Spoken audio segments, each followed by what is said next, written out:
You know what's interesting, TJ? I hadn't actually seen the comments. I had read the comments. X all this out. I hadn't seen them. I had read them.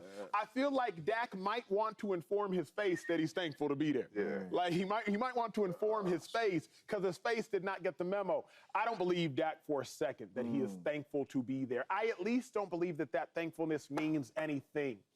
The older you get in the National Football League, very simply put, the more sober you get, not from an alcoholic standpoint, but the more sober you get as it pertains to understanding what it takes to be great.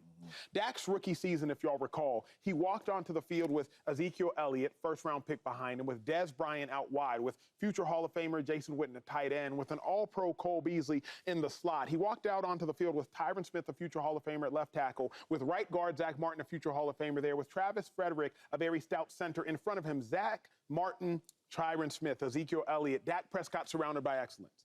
I say that to say, TJ, he knows what excellence looks like. Right now, when he steps onto the field at training camp, this roster does not look excellent offensively. Because if you think about it, you don't have CeeDee Lamb out there.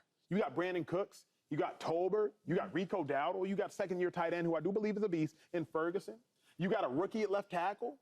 Like, Dak is looking at this roster, and he's like, this is not excellent. My rookie year drafted to the Cleveland Browns, I didn't know nothing about none, TJ. I didn't know nothing about none. I thought, oh, we got a good roster.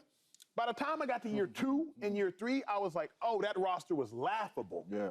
Dak Prescott knows this current Cowboys situation without CeeDee Lamb is laughable. There is nothing to be thankful for. Last thing I will say is this roster, in my mind, is reminiscent to that 2018 Cowboys roster before Amari Cooper, when he was rolling out there with Terrence Williams as his number 1 wideout. Michael Gallup was a rookie. Tavon Austin was actually the number 3 wideout. Allen Hurns was the number 2 wideout. Ezekiel Elliott was there. Jeff Swain was a starting tight end. Dak Prescott realized in 2018, like he's realizing in 2024, this roster cannot compete for championships without CeeDee Lamb. TJ, I do not believe for 1 second that Dak Prescott is thankful to be there, or at least that those thankful comments have any weight. It's what you just said. You see the comments and you're like, oh, must be hearing some good news from his agent. And when you look at his face, he said it like, y'all know I'm not thankful to be here, but I'm going to say I'm thankful. But if he is thankful, it's 157 million reasons over the last 4 years to be thankful to Jerry Jones and the Cowboys, because there's not another player in the National Football League that can say they made more than him. And 180 more coming, or 200 more. Easily. And so Dak Prescott doesn't feel comfortable without having a guy out there like a Dez Bryant, like Amari Cooper, like a CeeDee Lamb. He doesn't feel comfortable without one of those type of guys, because when he plays with them, he plays well. When he plays without them, he does not play well, and he knows it. Can you say those numbers, TJ? You said something, maybe the most interesting thing you said all week. It was a statistic yesterday. What was Dak Prescott's record, if you remember it, without Amari Cooper, that 2018 start of the season, and then when Amari Cooper showed up? He was 3-4 without Amari Cooper, 7-2 with them. 7-2 with them. And that's his reliance upon a really good receiver. Like, we know in the National Football League, 3rd and 6 or less, you're getting man-to-man. You're getting man-to-man. I'm going to 88. Who are you going to now? Brandon Cooks? Does he want to? And so quarterbacks they're human beings. The play may say, coverage takes us here. This man-to-man? I'm going to James. I'm going to James. I don't care where I'm going to James. I trust James. And so you giving him all this money, give him peace of mind. Give him peace of mind. That's what he wants. That's a very good point, too. And I can understand that, knowing that you got a guy out there you can trust and all that. Because I remember even playing with the great Aaron Rodgers, it was plenty of times to where he'd say, hey, strong right 324 Denver, that's the play call. Hey, JJ, go get the ball. You know what I mean? So it's like you want to have that guy out there. But this, to me, watching that, don't have nothing to do with roster, don't have nothing to do with who was out there. That's like, I'm done with this organization.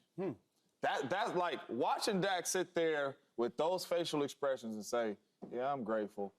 To me, I think my time's here is up, dog.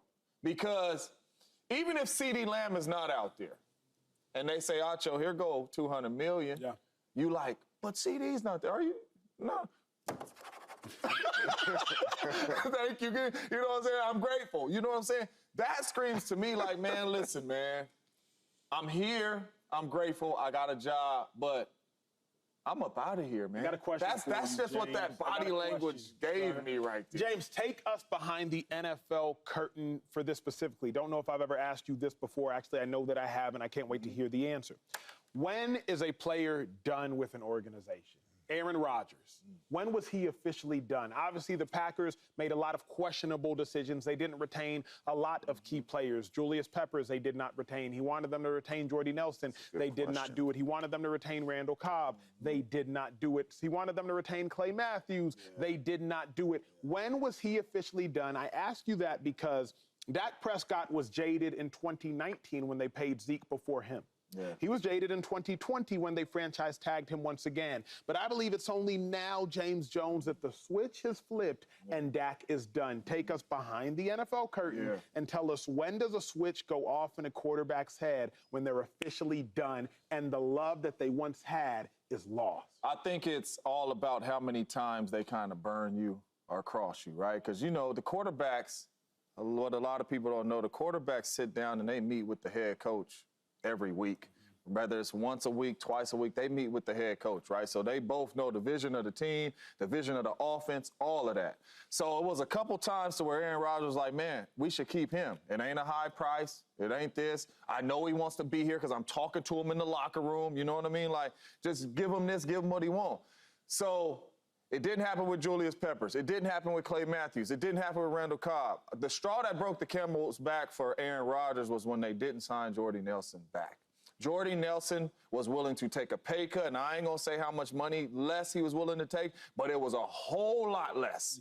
And Aaron and Jordy Nelson is like this. So when you're coming to Aaron Rodgers and you're like, hey, man, we see your vision, we got you, we're gonna make sure the people around you, and you hear one of your good friends and a dude that you trust, like CeeDee Lamb, says, I will take millions of dollars less to stay here, and you like, nah. That was the straw that broke the camel's back for Aaron. Like, man, you know what? I'm done with them.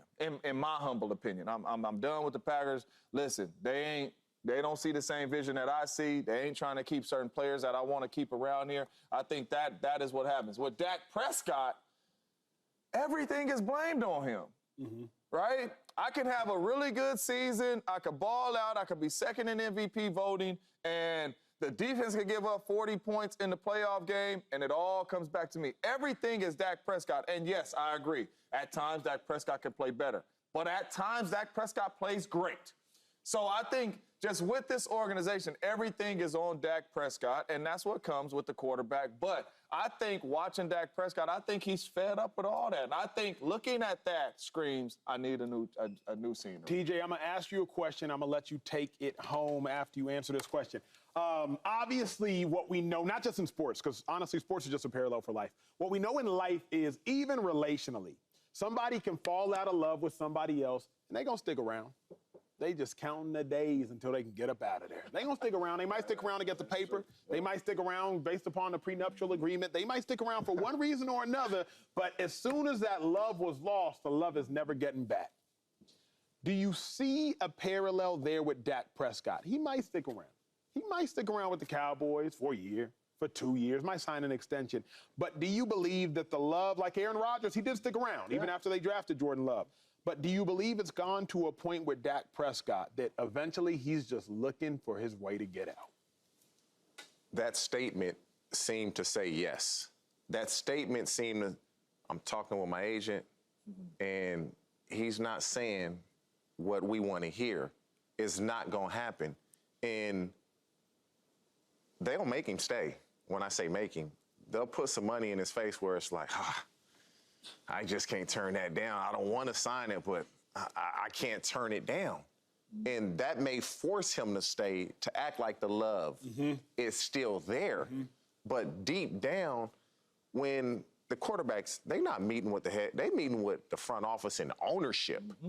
And, okay, we're going to do this. We don't do it. Strike one. We're going to do this. We don't do it. It's strike two. You may get 3, 4 strikes. You may foul off a couple balls.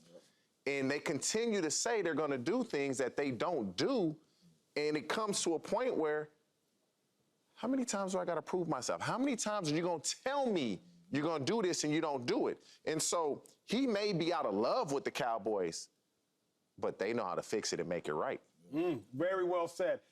Subscribe here to get the latest from Speak, and go watch a few segments from our other shows on FS1.